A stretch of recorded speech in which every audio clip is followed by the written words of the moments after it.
welcome back to Clinical Cousins YouTube channel, where today we're going to go over the different pieces of the basic EKG complex. Now I've drawn two here for us and we're going to tackle this, but first we need to know that the electrical events of the heart are transcribed onto the EKG paper, and all of these segments and intervals and waves, they all have different names and they're made up of different pieces. Now, a general rule is that the segments are short pieces like the PR and ST segments, and they are measured in height or up and down or in millimeters. Now, the intervals like the PR interval and the QT interval are longer and measured in time or left to right in seconds. A deflection means that we have either moved up from the baseline to become positive, or we have moved down from the baseline to become negative. Remember that the P to P interval is the distance between the start of two P waves. See, I've drawn two different complexes here to represent this. And the R to R interval is the distance between two R waves, and it is usually used to calculate the rate or the heart rate. Now, here we have our PQRST. Here is the PR segment, and the PR segment, it's actually a funny name because it runs from the end of the P wave to the beginning of the QRS complex, so some people even call it the PQ segment, but know that it's measured in height. And next we have the PR interval, so don't confuse these two. We have the PR interval that goes from the start of the P wave to the beginning of the QRS complex. Here we have the ST segment, which runs from the end of the S wave, known as the J point, keep this in mind for later, to the beginning of the T wave. Below, I've drawn the QT interval, remember counting in time now, which runs from the beginning of the Q wave to the end of the T wave. Lastly, I have drawn a TP segment, and when to use TP? You use it at the end. So this does not stand for toilet paper. We know that the TP is the end of the T wave to the beginning of a P complex. It represents a new complex that is being formed. So now that we know all of the terms, we're really ready to learn about their significance. So first we're going to talk about some wave nomenclature, or simply the letters that we call certain waves. A wave is an electrical current that generates an electrical vector that is photographed by our EKG leads that are looking at our heart. A good rule to know is that for tall or deep complexes, we use capital letters. Notice how this is a capital R. And for short or shallow complexes, we use lowercase letters like this lowercase q and this lowercase s.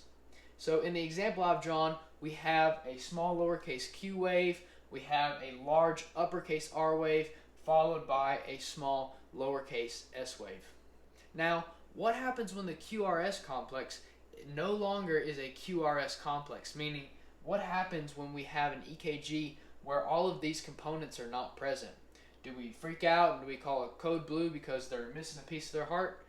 No, we simply have to name them by their correct name. Now, we should know that the first negative wave after a P wave is called the Q wave. In my complex here, we see that there's a negative wave after my P wave, so it is called a lowercase q. Now, the next rule is that the first positive deflection or wave after the P wave is called the R wave. So remember, this one's not positive. This is our first positive wave. So we see that after my P wave, the first positive deflection here is called the capital R wave. Now, the first negative deflection after the R wave is called the S wave. This is easy to remember because in the English alphabet, Q, R, and S are all in alphabetical order. Now, we're going to take a look at some different examples to show you what to name these complexes when they don't exactly look like a QRS. So let us say we have a P wave here, and we have a positive deflection after the P wave. So we call this a lowercase r wave. And we also have another positive deflection after that. So what do we call this? It can't be the S wave because S waves are negative deflections after the R wave. So what we do is we call this R prime. In this complex, we say that there is a lowercase r and we have an R prime wave.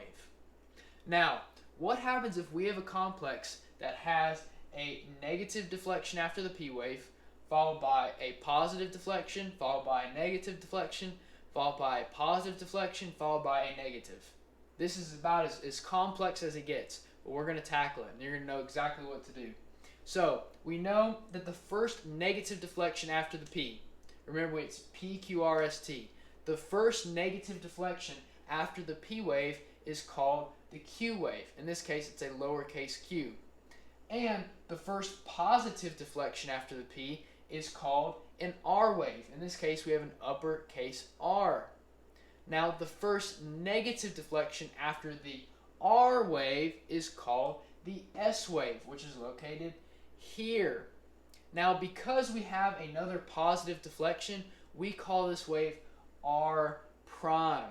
And because there's another negative deflection after that, we call it S prime. Remember, any negative deflection after R is called S, and any positive deflection after P is called R. So you're going to say, but Christian, why is it not called the T wave?